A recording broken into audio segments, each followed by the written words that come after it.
All righty. We're at the top of the hour and then some. So I'm going to start us off with a prayer and maybe I'll call others in. So I'm placing my hands on my heart, taking that deep cleansing breath of love and gratitude. So grateful and thankful to let go of everything that came before this moment, to set aside anything that is to come after this study group, and know that we will easily and effortlessly be able to pick it up again if it is ours to do. We are grateful and thankful to be the two or more who are gathered in the name and the nature of love. Grateful for our dedication and devotion to living the teachings of Jesus through A Course in Miracles. We are grateful to remember our true identity, which is unconditional love, perfect wholeness, divine innocence. We are grateful for our mighty companions, our earthly and heavenly helpers. We ask that they join us now, surrounding and supporting us, blessing all who are here, all who may listen later. We're grateful for the beautiful insights and inspiration that they will guide us to.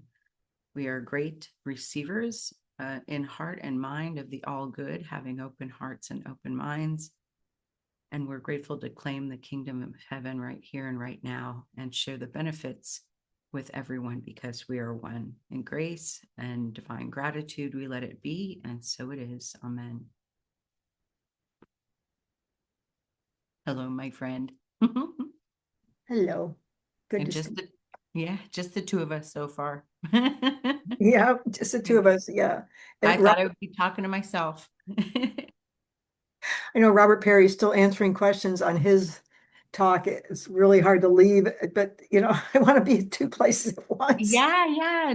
Never worry about that, Kathleen. If you get the inspiration that you're supposed to stay and hear whatever is shared, Right. don't worry about it. I know. Really don't worry about Okay. Thank you.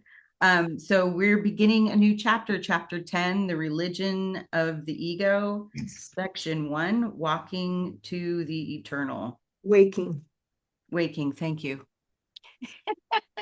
It's Just, okay. Either one yeah, works. what can I say, right? Walking or waking. Waking to the eternal. And to me, it's talking about radical responsibility and remembering that we're not really here. So I'm going to start with paragraph 1 because that's always a good place to start. Nothing beyond yourself can make you fearful or loving because nothing is beyond you. Time and eternity are both in your mind and will conflict until you perceive time solely as a means to regain eternity. You cannot do this as long as you believe that anything that happens to you is caused by factors outside yourself. Excuse me. You must learn that time is solely at your disposal. Okay. And that nothing in the world can take this responsibility from you. You can violate God's laws in your imagination, but you cannot escape from them. They were established for your protection and are as inviolate as your safety. Interesting. Got choked up with that. So I really feel like this section is talking about radical responsibility. And when I was reading that, part of where my mind went to is feeling like everything that happens or has happened so far in my life, every person that I've come in contact with, that I do have a deep sense that I set it up before I got here so that I could have this experience. And because every time something happens that feels really challenging, somehow I'm able to see a little more deeply into the why of it, or at least like I can see little breadcrumbs that led to that point or that moment. And um, yeah, I don't know. That's just what came to me for that first paragraph. Does anybody else have anything that they would like to share about what we read or what happened this week? Robert was talking about this woman named Sue Pearson. I guess she wrote a book. Okay. And she was having this terrible experience of realizing that her husband had been unfaithful for Mm, years, and she was devastated and just couldn't sleep. And then one night she was sleeping out in the other guest house, and she felt God, and God told her she was spectacular, awesome, lovable, holy, innocent, beautiful spirit. He sent her love, appreciation, and gratitude for who she was. And the whole experience, and then she sent it back, and the whole experience was playful and filled with joy. So that's what I just want to go to that place, no matter what else, whether I decided to come here again or not. right. I just want to be in that place of playfulness and joy. It's like, and so Robert was talking about how to spend your day. And just one of the things was to just keep saying all the time, all day long, I'm very holy. I'm very holy. I'm a Mm, child of God. I'm the Holy Son of God. No body can contain my spirit. My mind is part of God's. My mind is part of God's. Just to repeat these things all day long. I am very holy. It's my duty to establish beyond a doubt, to side with anyone's misperceptions of me, including my own. It's my duty to establish, beyond a doubt that, and not to join with other people's misperceptions or perceptions of you if they're putting you down or whatever, including our own. yeah. And just how insane the ego is, and always the ego doesn't really know who we are. So it's always like, oh no, I'm this, oh no, I'm that. And so our emotions are jerking up and down all day long, instead of just sticking with what God is telling her and all of us, innocent, beautiful spirit. I appreciate you so much. I get so much gratitude for you. This is coming from God. Yeah. Yeah, yeah. Yeah, I just want to remember all that. Like talking to my sister, she's depressed about her son's situation, and it hasn't changed. It's not changing. And she's not a Course in Miracles student, so it's hard for me to say anything about, there's another way to look at all this. And Yeah. but then I was reading, Disappearance in the Universe, and Art and Persa telling Gary, you don't need to change anybody's mind about anything. You just continue to say what you think is true in a kind way. And so I don't have to try to save my sister or Jamie, her son, but I do want, put them on prayer lists. Um, but just to keep telling myself that I'm a eternally innocent, incredibly innocent child of God, no matter what I'm doing during the day. Yeah. That makes sense. He's His talks are so inspiring, so good. Mm. What you were saying about what that woman's experience was reminded me uh, about what he says in 4, where he says, can anything exceed the love of God? Can anything then exceed your will? Nothing can reach you from beyond it, because being in God, you encompass everything. Believe this, and you will realize how much is up to you. When anything threatens your peace of mind, ask yourself, has God changed his mind about me? Then accept his decision, for it is indeed changeless, and refuse to change your mind about yourself. God will never decide against you, or he would be deciding against himself. Yeah, it's beautiful. This whole thing's Yeah. so beautiful, the whole thing. Yeah. there is nothing that we can do that would change God's mind about us because he loves unconditionally. Yeah, I just want to read number 8. What is possible has not yet been accomplished, but what has once been is, but what is bleh, what has once been is so now, if it's eternal. When you remember, you'll know what you remember is eternal and therefore is now. You will remember everything the instant you desire it wholly, for if to desire wholly is to create, you will have willed away the separation, returning your mind simultaneously to your creator and your creations. There again, talking about our creations, that just fascinates me. Yeah. Knowing them, you will have no wish to sleep, but only the will to waken and be glad. Dreams will be impossible because you will want only the truth, and being at last your will, it will be yours. Yeah, I want to go back to my creations. Yeah. Not back, but there now. Yeah. Just remembering it. Yeah, I want to see what they are. Yeah. What the heck? Creating, extending love, what that is like. Yeah.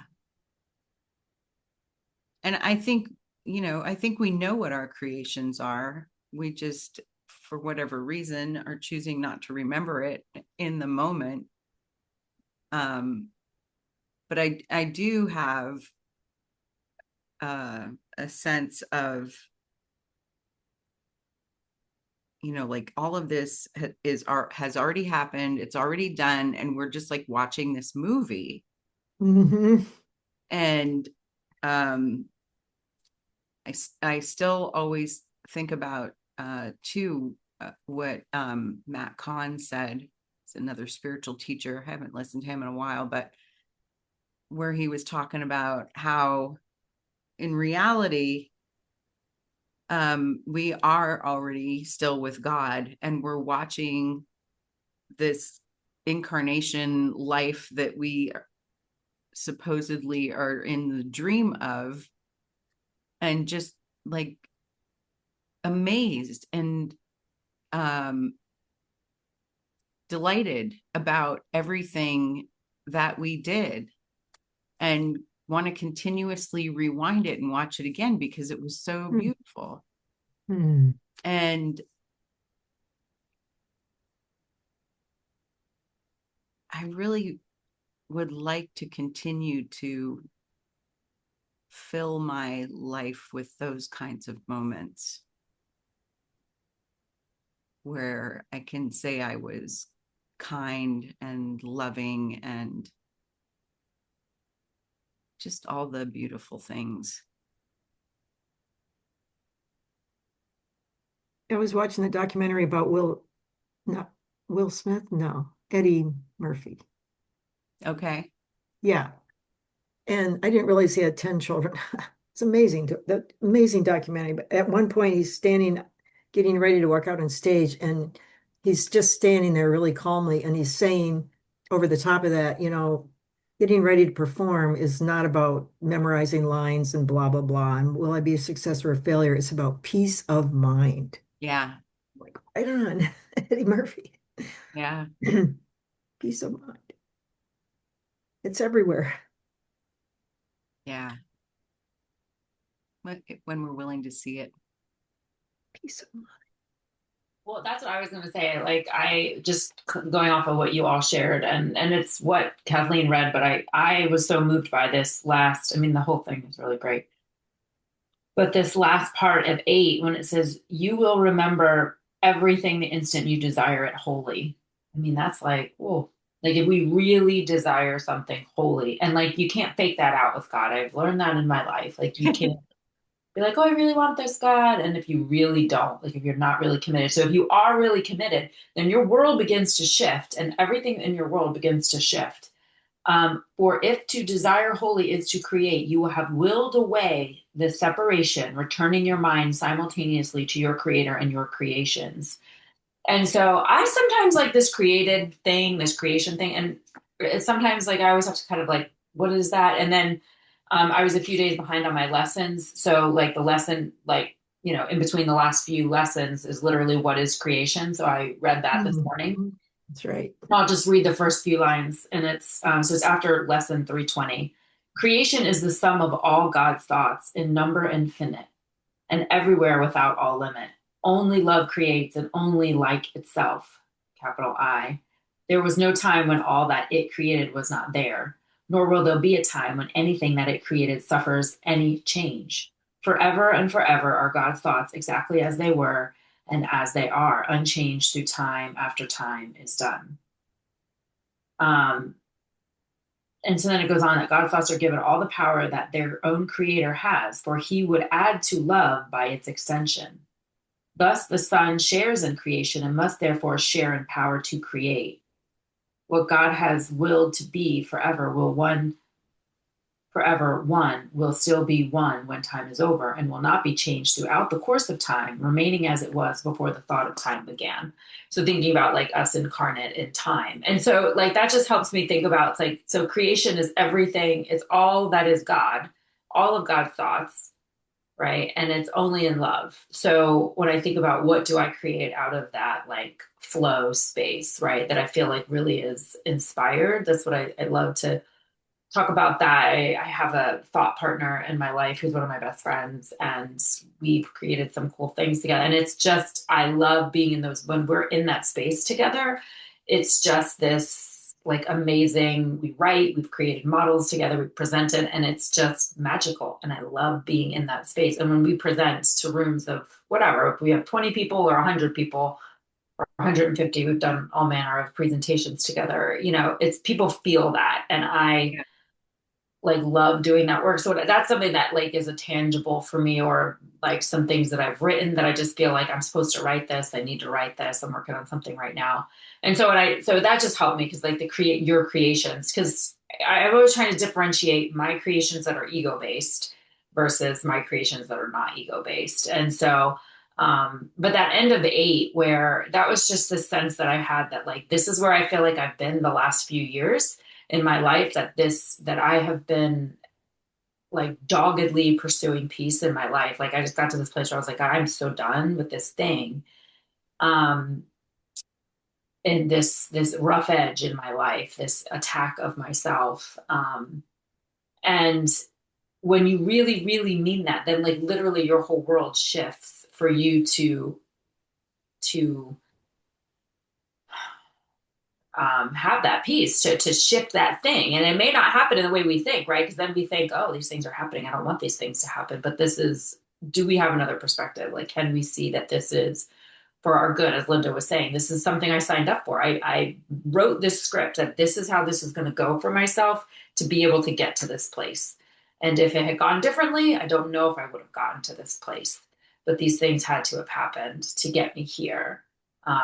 And at least trying, or at least trusting that that is so, and that we are never separate from God in the process. So that goes back to like earlier in the passage, um, in 5, the reason you do not know your creations is simply that you would decide against them as long as your mind is split. And to attack what you have created is impossible. But remember that it is as impossible for God. The law of creation is that you love your creations as yourself because they are part of you. Everything that was created is therefore perfectly safe because the laws of God protect it by his love. Any part of your mind that does not know this has banished itself from knowledge because it has not met its conditions. Who could have done this but you? You recognize this gladly, for it is in this recognition lies the realization that your banishment is not of God and therefore does not exist. You are at home in God, dreaming of exile, but perfectly capable of awaking to reality. Is it your will to do so? You know from your own experience that what you see in dreams you think is real as long as you are asleep. But the instant you awaken, you know that everything that seemed to happen did not happen at all. You did not think this you do not think this mysterious, even though all the laws of what you awake to were violated while you were asleep. So, I mean, that's just like a really powerful visual. And like, like this is, and I think I've shared this in here before. Like after my dad died, in the year after my dad died, I read a ton of books. I became obsessed with near-death experiences.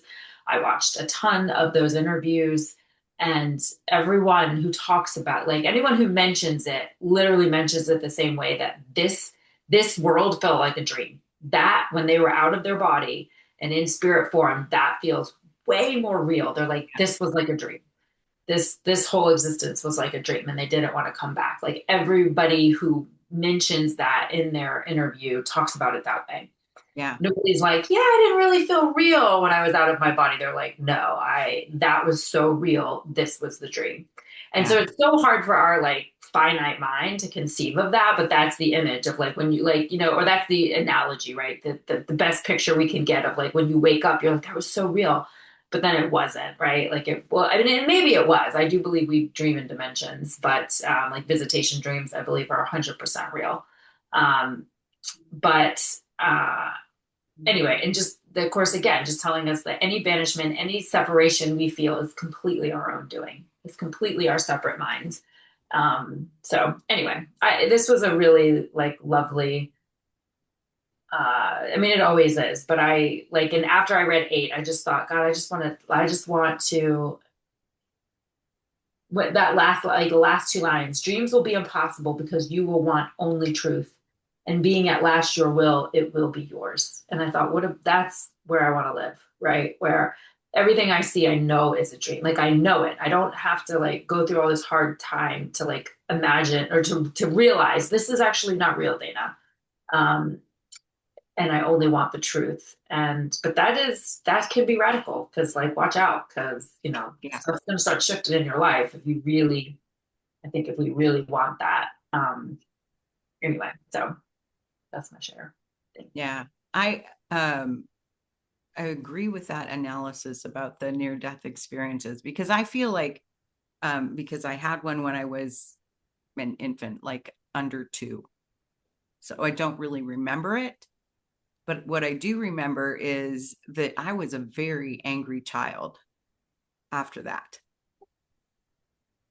And like, why wouldn't you be? You go to this place where like all you can feel and see is love. And then you have to come back here where life is so dense. And, a part of you knowing what this life is going to be like, how you set it up. Um, it's interesting that, reading this after some of the things that I was having, like insights or inspiration or just even inquiries about over the last week, um, was and then it kind of culminated because yesterday I attended the Masterful Living Year 1 class. It was the early class. I like to go to the 3 o'clock one, not so much the 7 because my brain's fried by then. And I had this insight.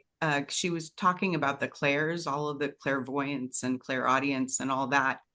And I had this insight about how when I was so anxious about our trip to Oregon last year, and thinking about like a few months after we came home, I was with my clubby friends, and I was explaining to them, I was talking to them about everything that happened while we were there, how we both got COVID, and then the airports Oof. all shut down, and like, just all of the things that were like one after the other. And one of my friends said to me, do you think you manifested that? And I had such a guttural, like, oh God, no. But if I really think about it, if I'm taking radical responsibility, I absolutely created that. Um, I would say before I actually came into this existence, I created it and wasn't consciously creating it. But I do feel like um, there was a higher purpose of the whole thing. And I still don't understand all of it. And maybe I never will. But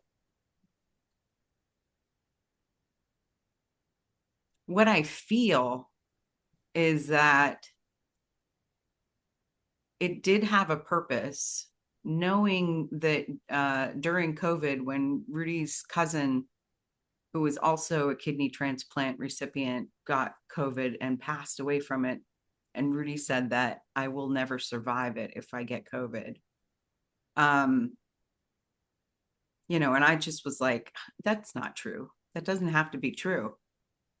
I just feel like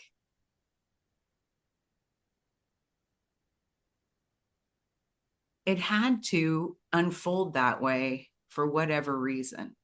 Maybe it saved him from being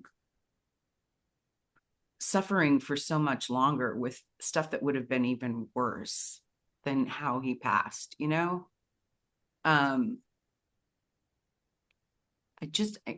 don't know the answers, but I have a sense that even though it really sucked, and it still kind of really sucks,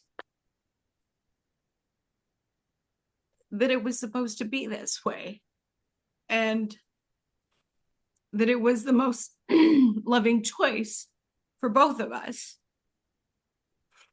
And I don't know if I'm just like grasping at straws around that, but it feels real to me. Like we had this contract, and the contract played itself out, and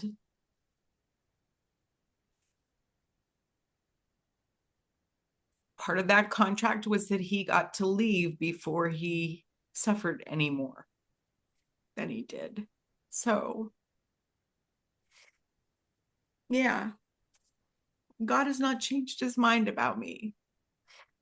I'm No. still innocent. And even if I did create that whole scenario, it was an innocent creation because it was the highest and best that unfolded, even though it sucks.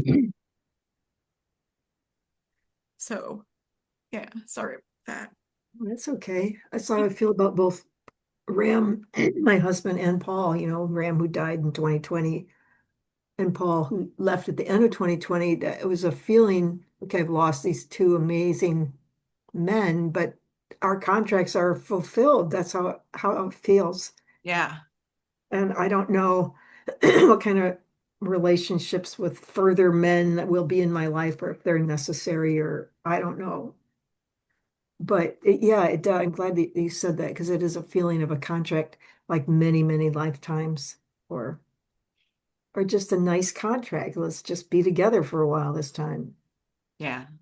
and recognize each other's incredible core beauty, even with all this stuff on top of it that I to forgive. There's just all this Right. junk.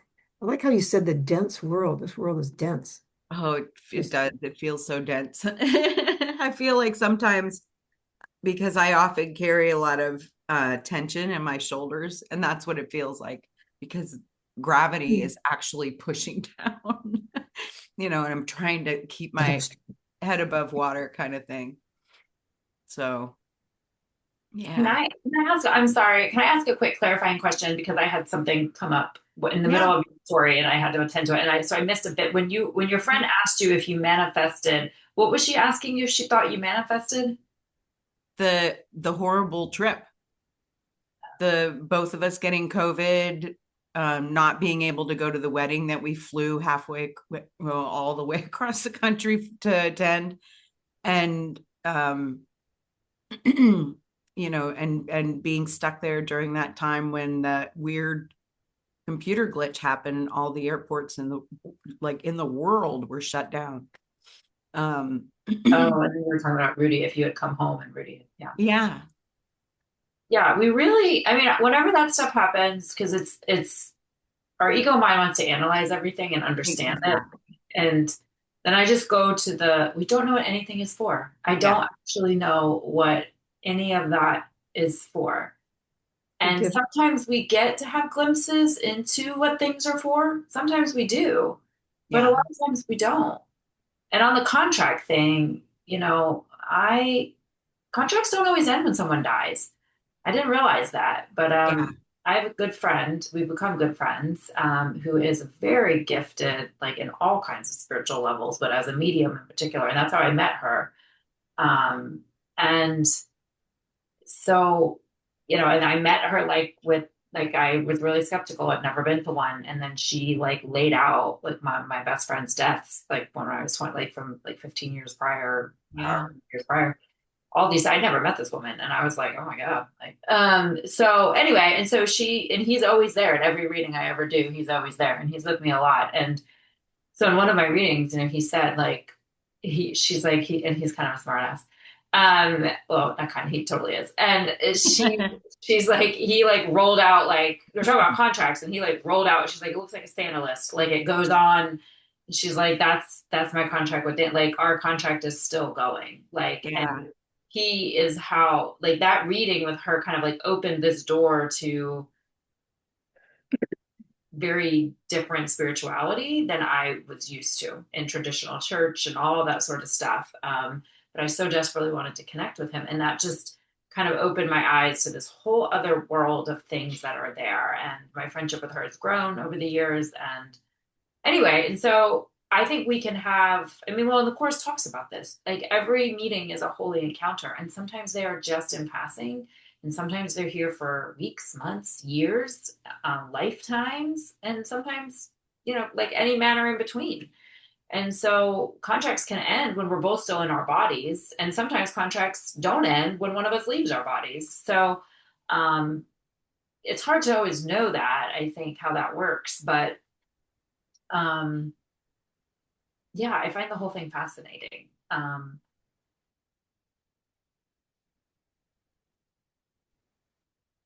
Yeah, I don't know, especially like with children. I don't know, like you think about these, like we're all these beings that like on the other side, and then we take these different forms and we come in, and it's like these like okay, I've heard I forget her name. What's that woman? Oh, she's like really big. She's written a ton of books, but I've seen some of her YouTubes, and she speaks, and she's like. You have this thing like where this like one of you will be like, okay, this time I'll be the mom and you'll be this, or I'll be the husband and you be, whatever. And so I just find that fascinating, like that these beings in our lives that we feel deeply connected with and have these contracts with, that we change form, we take different, and we serve different purposes for each other in each lifetime to get where we need to go. And Yeah. so, yeah, and I think one of the things that I sit with a lot when I think about like because people have such a hard time with people dying, like especially children, which of course like and I hope I never have to go through that honestly because and I feel for people with that's a hard thing to go through, but I know those kids are always with their parents. I do know that, but like not everybody's meant to like I've said this before, like not everybody's meant to live till 90. Like that's Yeah. just not everybody's path. I had forgotten, like in one of my readings, my friends, he came through and he said, I used to say to you all the time, I forgot this, and we were teenagers. He used to say a lot to me, like, I don't think I'm going to live that long. And because he was a daredevil, like we did some crazy shit together. He got me to do some crazy stuff that I would never have done. And that could have, like, I trusted him, like things that, like jumping off bridges, railroad bridges, that I didn't know how deep that water was. Like, that could have been the end of both of us. But I trusted him and things. And he did stuff like that all the time. And so I always used to be like, oh, don't say that, don't say that. But he knew, like, and he brought that up in one of the readings. Like, he just had this sense that he wasn't going to be on this earth very long in this life. Yeah. And so, we don't, and I had that thought early on when he passed, like before I was ever into any of this, like, alternate, like more, broad spiritual stuff. I thought, because his memorial was like standing room only, like out of this huge room. He was just this like being. Like we lived 20 or 30 minutes away from each other. We did not go to the same high school. But anywhere I went with him, he knew people. Like I'm like, I didn't even know all these. Like somebody knew him at the grocery store. Somebody knew him. Or I took him to my prom. He went to like some private small school, like, and we lived again 20 minutes away. We weren't even in the same school district. And he like found all these friends that he knew. And so I'm like, how do you know all these people? So he was just this like dynamic being. And I remember thinking maybe his impact was supposed to be greater in death than I mean, I know that sounds crazy, but I had that thought like very early on. after he passed. And then I didn't understand it. And I don't even know if that's true, but we just don't know. We don't know anyone's path and why they come. Um, and and it's their path. Like they write the script for themselves. And then if we're in relationship with them, we just have to write it out, right? Like it's not about us, it's about Yeah. them and their script. But then it affects us. And if we're in contract with them, then of course it does. But ultimately it's each of our own paths, right? And so I don't know. Anyway, I'm rambling now, but I've given this a fair amount of thought as people have a lot of people have left my life. But and trying for me, I try to, is that old me, the first 25 to 30 years would just focus on the negative. I would focus on them being gone. And now I try to focus on the gift that I had when they were like the memories and the gift that I have of even being in relationship with them, that I got to do that. Um, and have it for however amount of time I have it. So I don't know if that's just an age perspective, but I try to see it that way. What a gift it is. It was and still is. Like they're Yeah. not. So anyway, sorry, that's my ramblings. My musings on No, it's helpful. my musings on the topic. Yeah. Well, um, I would agree with all of that you said. I mean, I'm sure I did have a sense that he really wasn't going to be around for a long time. And what a beautiful spirit to have, like, to do all the things you want to do, because you don't know if you're going to be here tomorrow. Um, and I absolutely believe that the contract does not begin when you meet the person and does not end when one of you is gone, because shortly after I moved to California, I lived there for 4 years. I went to a community that's similar to, I don't know if either of you are familiar with Lilydale in New York. It's a spiritualist community, and there's a lot of mediums there. But this was in California, and I sat in front of this woman who was like, she was ancient. She had to be at least 90. She was ancient, but I was just drawn to her. And she told me at this point in my life, I was in my early 20s and I'd had a bad breakup with a boyfriend. And I was like, screw it. I'm never going to meet another man. I'm never getting married. I'm just going to focus on my career and, all this other stuff.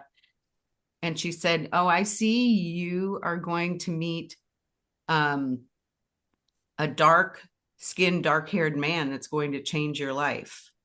And I see your maternal grandmother is holding a little boy that has dark eyes and curly hair. And I was like, okay, yeah, whatever, lady. I left that feeling that way.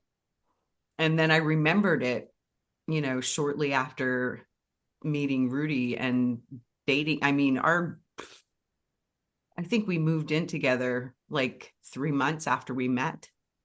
Like we just knew it was, so I absolutely believe that the contract begins even before the person. Right. And continues. I mean, I've told you guys here about different times when I absolutely feel like Rudy was guiding me to something since he's passed. So yeah. Nice. Yeah, It's it's that interesting. it's that cool sense of like I remember before I had my kids, I had this deep sense that I was going to have. Well, I wasn't sure what my first was going to be, but I kind of thought, in the back of my mind, I think I thought I would have a boy and a girl. We didn't find out the sex of my first baby, but I had two friends at the time and very traditional. I mean, like one's a reverend in the Methodist church, but her connection to spirit is and she's from India. I just love her. And we have just like, I trust her connection so deeply to God. And the other was like my closest friend at the time, who was like the godmother of my children. Both of them at different times told me they had a dream that I was having a boy. And my best friend, we were pregnant together. Our kids are her first and my first we conceived 4 weeks apart, and our kids are 6 weeks apart. So we Wow. were like these two huge bellies walking around town all the time. And and she had a dream and she's like, we're in the hospital and I'm holding this baby and it has dark hair and it's a boy. And she's like, and she, in the dream, she heard the name. She's like, but I could not. And I was, what do we name him? She's like, I can't remember. And his Wow. name was like right up until the end. We were like, I guess we're going with this because we didn't know the sex until I had him. And it's a fairly dramatic, but after I had him, in my head, I knew if I had a boy, and I was pretty sure. I mean, even with my sense was I was having a boy. And I told my mom, I said, "Mom, I'm pretty sure I'm having a boy. I'm like very certain I'm having a boy." And that was my sense. And then they had these dreams. And I said, if this is a boy, I know my next one's a girl. Like I just knew it. And so it's funny because then, like, after I had my kid, my mom's like, you manifested that, Dana. Did I manifest it or did I just somehow know that that was coming down the pike for Yeah. me? That And you already had the contract yeah, set. that my son and I are just very and there have been times that it's been hard, but we're very connected. And there are times when he was little, well, that was hard for me, like really hard for me. But we've he's just this amazing, powerful being, and he's coming into his own, and it's lovely. It's been very enjoyable with him the last little bit as he's kind of gotten used to being in a body, I think. But anyway, so it's I don't know which is which, that we just have this sense, right, that this like knowing and then it's actually true, or do you do you, it's well, I think it's the former. I think it's like this, which I would have before I would have said, because my mom said it, it was years ago, she was like, you manifested that, and I was like, I don't know that I did. I think it's just this, just like when you meet someone and you just know, like, oh my gosh, we're connected. I don't know how we're connected, but we're so connected. You just have this sense of like, oh, this is what's coming down the pike for me.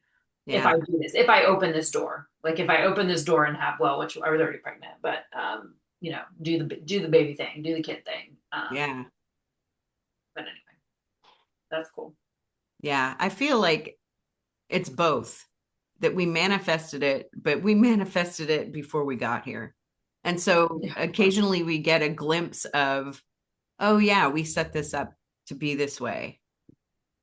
I mean, I know that I wouldn't say I'm a medium by any stretch of the imagination, but I do have a very strong sense of things that are happening or are going to happen. Like I think I mentioned here too, like the night before Rudy passed away, I had my somatic dance class, and at the end of class, I started to cry uncontrollably, and I could not tell you why. I mean, the next morning, I obviously knew why, but you know, um, it was just uncontrollable, a release of tears, and I had no idea what it was about. Um, yeah. So I do think that we are simultaneously manifesting the stuff and remembering the stuff that we put in our contract, because there is no time and space. So it's I think the higher self knows, because if we look back on I can look back on things that happened in the weeks before my friend died, that I was like, the world fell off for me in a lot of ways. And then he died. And like, I remember thinking that like, something's not right in my world. Everything is off for like two or yeah, 3 weeks. And then he passed. And before my dad died, I had a couple things. Before my father even entered the hospital, we had this, I feel like it was on the other side, like the spirit on the other, somebody on the other side was trying to tell me shit was coming down. This bird literally kept flying into our window 30 times a day in our kitchen. Like just kept banging into our kitchen, the window over my sink. I mean, for like weeks. We called it the crazy bird. My husband went out we felt bad for this bird. We're like, we've had birds fly into our like picture window. Like it doesn't yeah, know that there's a window there. And it's like occasionally they pass. This bird, like a bird for like weeks kept because we both work from home. So we're like, what is that? He went out and to spray it with a hose one day. Cause we're like, just do something to get this bird to stop banging into our window. And yeah, that happened for 2 or 3 weeks before my dad entered the hospital. And then in the first few days he was in the hospital, I had a dream that basically was like saying that he wasn't coming by. Like he was with our old pastor. Anyway, it was this whole thing. and I just like didn't tell anybody about it, and I dismissed it because I didn't want it. So there was only one interpretation of that, which was like Yeah. I was dead and with Pastor Tom on the other side. I Right. was like, I didn't. That was like in the first 2 or 3 days he was in the hospital.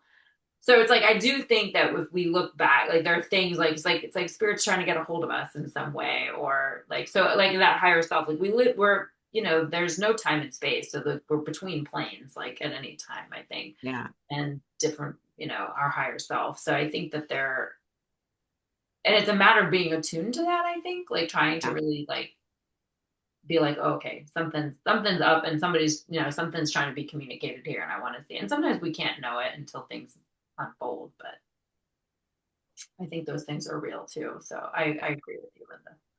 Yeah. Kathleen, what were your signs and symbols from your ex-husband? That he was going to die. Yeah. Oh, I Or no, I just didn't. just connections that you've had since he's been gone. Well, his initials were, his name was Robert Allen Meyer, so he went by his initials Ram, and there's Ram trucks everywhere. Always in front of me, it says Ram, Yeah. and I drive a Dodge, so there's a little Ram head right in the middle of my steering wheel. And we used to talk about because we read the Seth books together in our 20s, that if one of us was going to die, the other one would, come and talk to us. Or at least our oversouls. And of course, in miracles doesn't have oversouls, but Seth talks about that we have oversouls that oversee all of our lives at the same time, all of our Mhm. lives happening at the same time, and kind of helps us get to know each different parts of ourselves and help each other, help ourselves in other lives. And the oversoul is a big job. So our job, we're going to have our oversouls come and visit each other. But I haven't had a whole lot of, I dream about him now and then, but and I think about him and I talk to him. Um, we had a nice long time together, 23 years of living together and knowing each other for 40 years or more. Yeah, about 40 years. And, a lot of forgiveness opportunities in there, Yeah.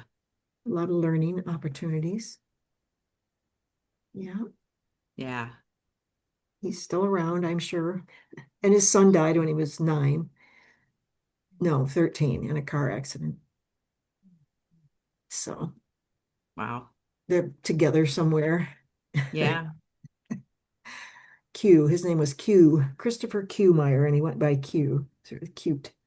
Mm. Yeah.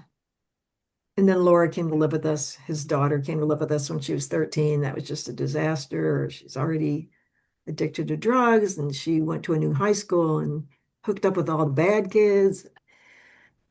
Didn't live with us too long before we were all in therapy and going crazy. And she was jumping out the window and running away. And we put her in a care unit and tried to get her off drugs. And she came home and ran away. And that, for me, that was like, that's it. Yeah. Good luck. And so my contract with her has been very interesting over the years.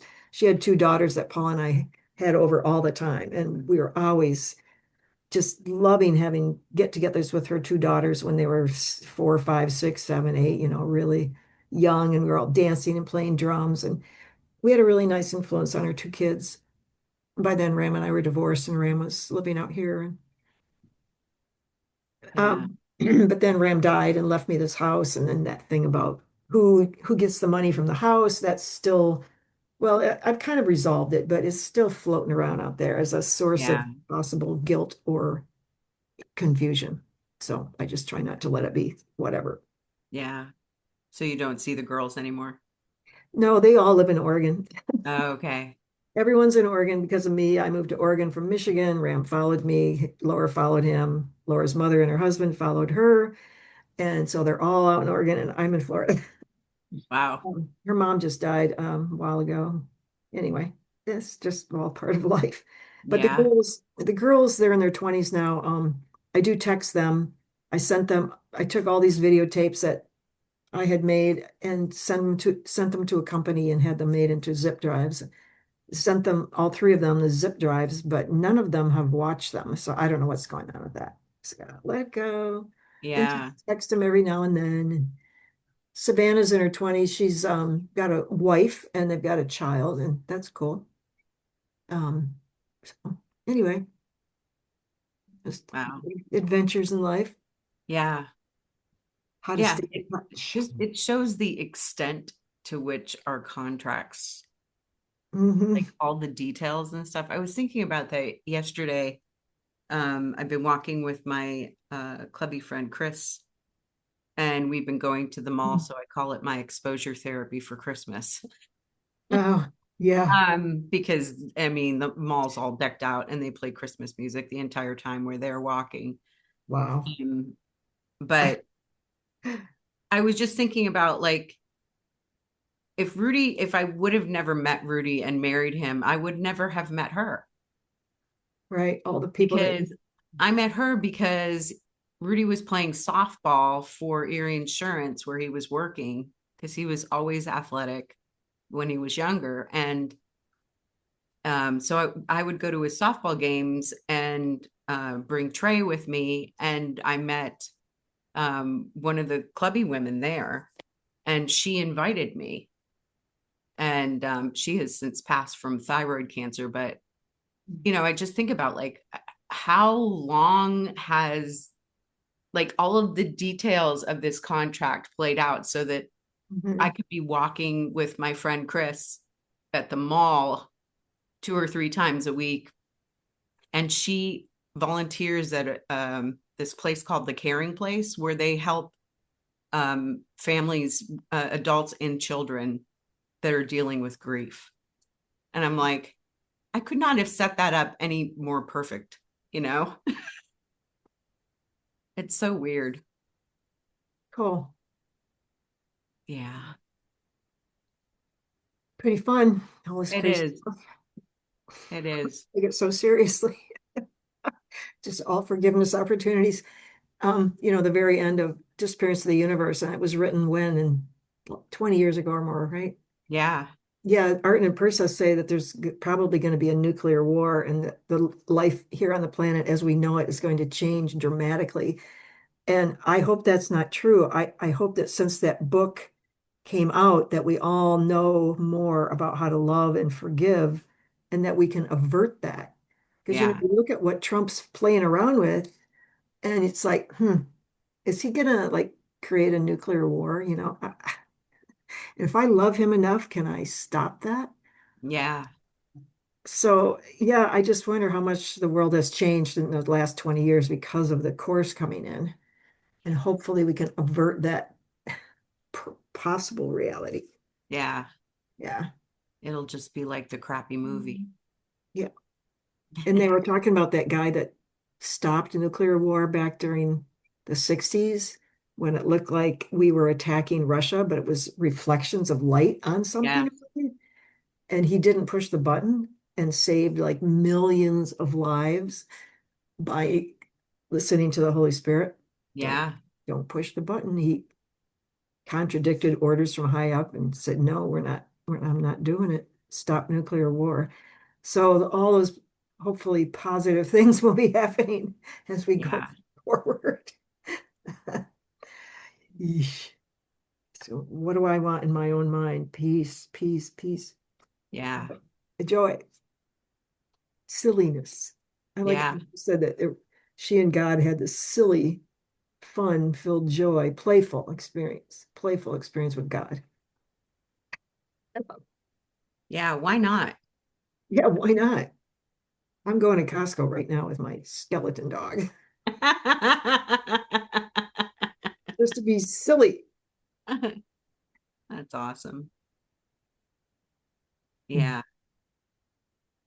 Yeah, we do take it all too seriously sometimes, but um I think it is because, you know, like he says in the middle of 5, the law of creation is that you love your creation as yourself. So, Mhm. when things don't turn out the way that we would like for our creations, whether it's our children or a business or conversation, Mhm. it can be difficult to not take it seriously. But That's for you. yeah. And I do like now that I have an understanding, like not that I'm body with a spirit living inside me, but I am a spirit that is bigger than this body, and this body is just contained within that spirit. Mhm. Um, yeah. I went to Kirtan Kriya last night, and do you know Phil? She's El Rigo? India. Yeah, she's going Yeah. to 10-day Vipassana today, Oh, a okay. retreat in Georgia, and they have to meditate from 4 in the morning till, I mean, they meditate big chunks of time, and they're asked to not move. And I just I can't hardly stand the thought of not moving. And she said, well, the thing is, if you sit long enough, all the aches and pains will come, but then they'll go away. Yeah. And I'm like, really? So I'm going to try that. I'm going to try, if I can do it, sitting meditation without moving for 10 minutes. Because Yeah. for hours, I can't even comprehend the thought. I know. Anyway, God bless Phil. She's on her way. Oh gosh, I look forward to hearing about how that went for her. And Martha Marks, she's taking the meeting over from Angela, who is not doing it anymore. Yeah. Her mommy just died, so she's not there. Martha's mom? Martha Marks's mom, yeah. Yeah. Oh, sorry to hear She that. knew she was going out. Yeah. She transitioned, yeah. Yeah. Yeah, it's a nice little group of people that meet every night. I don't know why more people don't come to that 8 o'clock prayer. It's nice. It's really nice. About 5 people. Yeah. Anyway. Yeah. I'm glad that the community still does that, Hmm. even though Angela can't. Yeah. Because she's up at 3 a.m. doing some kind of yoga teacher Yoga training. thing. I can't stand the thought of that, but She's up whatever. at 3 a.m. every morning. And her yoga training is like 3 hours long. Last night at 4 a.m., a frog or some kind of cricket or something woke me up. It's in my room somewhere, so I have to look around behind things. It was Oh, hilarious. Just stuck earplugs in my ears, turned the music up, went back to sleep. it's doing its own Vipassana. Get up. Then the cat wakes me up at 6:30, so I let him out. That's when the sunrise comes. And Brian, when he was here, I always walked down and watched the sunrise over the bridge in Tampa Bay. It's Yeah. gorgeous. Not me. I got to go back to bed. Yeah. Anyway. Yeah. Thank Well, God. Thank God we're here. I don't know. mhm. I feel like um again the movie Michael with John Travolta Oh, yeah. just, reminds me where he's saying it's so beautiful here. Wow. Yeah. This God's was, forgiven world. yeah, this was the last time he was going to get to visit Earth. And he was talking about, how beautiful it is, like the sunrise, the sunset, and the flowers, and the The humans, creatures that they and discovered at the bottom of love. the ocean. Yeah. Yeah. And we made this world. So it's like part of us knew how to create beauty, or not create, but make a Yeah. beautiful dream. But then on the other hand, we can't even comprehend love really here, apparently, according to the course. I don't really believe that, but I mean, the feeling of love must be much greater when we're not distracted all the time. Yeah. Mhm. That was, I remember one of the interviews when I watched of the near death, the woman, she like, yeah, she was just all into like hobbies. Cause after, I think she probably was on some level before, but she was like, you can't do this when you're not in your body.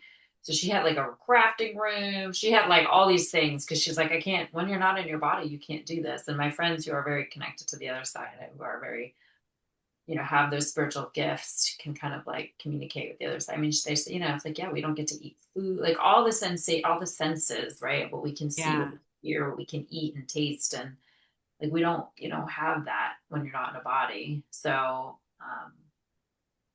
trying to enjoy that. I randomly had that thought this morning. Just the idea of like, I don't know what I was thinking about. I was just thinking about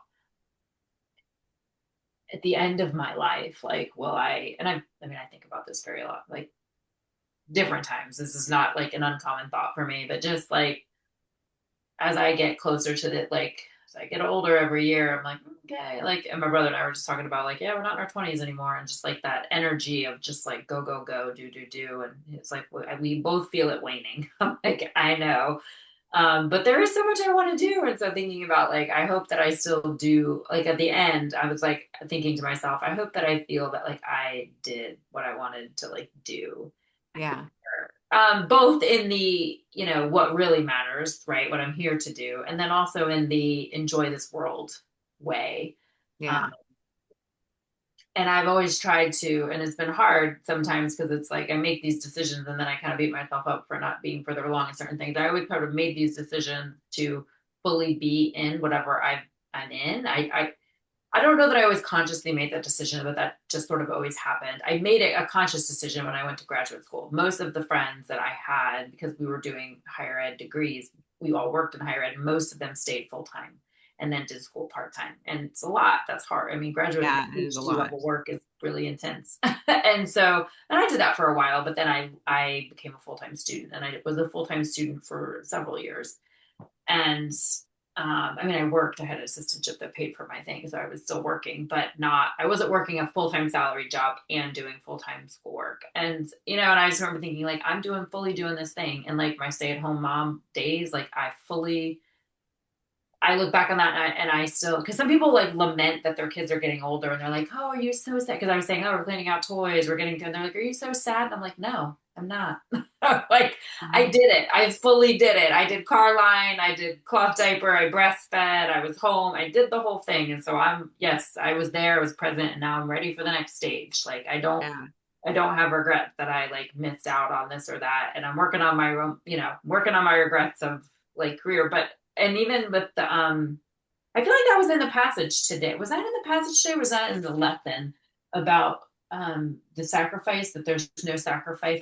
Maybe that was in the lesson Yeah, today. that Something was else in the I read lesson. today. Yeah, because I have it That pulled up. there's no Printed sacrifice right. in God. Like Yeah. there is no, we sacrifice nothing when we follow God and our plan. And so I have to sometimes for myself, I have to remind myself of that I didn't sacrifice, because I used to feel like I was sacrificing my career for my kids. And I have to remind myself I'm not. I don't Yeah. know what, you know, is coming or whatever, but there's no sacrifice in God. And I really felt that I was supposed to do that. And I was meant to do that, which is why all these jobs didn't work out. When I literally, like the job I had been planning with my boss for 2 years opened right as I was having my son. And I was waiting for the call. Like we had talked through all this stuff and I was just waiting for the call for him to tell me that it's finalized. And I was like, okay, God, I guess I'm supposed to do this. And my son was like 6 weeks old. And then I got the call that the funding got pulled. And and he didn't know when that was going to happen. And then in the interim months after that, we ended up deciding to move. And then after I sold, like was under contract with my house, my husband accepted a job somewhere else. Then the funding reappeared, and I trained the guy that had come in like well after me to do this job that I had dreamed up with my, you know. So it's just things like that I was like, it just wasn't meant. It wasn't meant for. Yeah. And but I remember I hold on to that. I'm like, there's no sacrifice. So, you know, even if we think I know you've done a lot of caregiving in your life, Linda, you Yeah. know, that there is no sacrifice in God.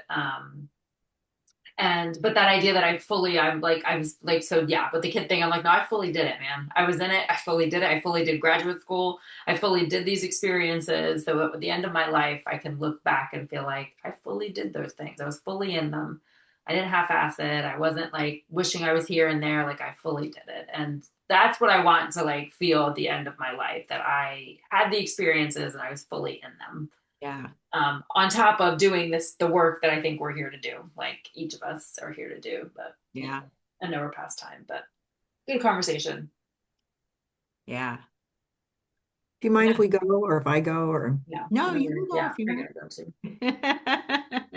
Yep, you can both go. I'm just gonna read the lesson Okay. today to close this. Yeah. Okay. Yeah, so chapter 10, continue to section 2, the will to remember God. And the lesson today is 322. I can give up nothing. I can give up, but was never real. Jeez. I sacrifice illusions, nothing more. And as illusions go, I find the gifts illusions tried to hide, awaiting me in shining welcome and in the readiness to give God's ancient message to me. His memory abides in every gift that I receive of him, and every dream serves only to conceal the self which is God's only Son, the likeness of himself, the Holy One who still abides in him forever, as he still abides in me. Father, to you all sacrifice remains forever inconceivable, and so I cannot sacrifice except in dreams. As you created me, I can give up nothing as you gave me. What you did not give has no reality. What loss can I anticipate except the loss of fear and the return of love into my mind? Yeah, Nice. love. Beautiful lesson. I love that Yeah. one. Thank you all. Thank you. Yeah. See you My God. soon. Love you. Love you. Bye. Bye.